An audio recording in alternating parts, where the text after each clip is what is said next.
natin ang health ng mga taong kumakain sa inyong Yun ang maganda, may seminar. Oo, parang natuto ka, di ba?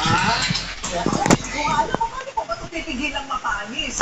Kundi aamuyin mo ba yan ang aamuyin, di ba? So, o ayan ha, tayo na yan ni Atty. Gosson. Thank you, Atty. Dr. Love. Sino dapat na magpakumbaba sa kanilang dalawa? Kay Gemma at Remy. Parehas lang.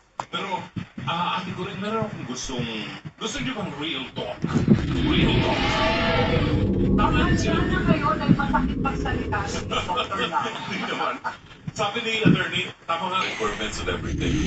50% of vendors in the Philippines, walang ganyan service permit. Totoo. Kasama dyan yung nagtitinda ng taho, walang permit. Pero this is a way to it. Kailangan natin yun para alam mo kung paano umawak ng pagkain. Para may protection ka rin.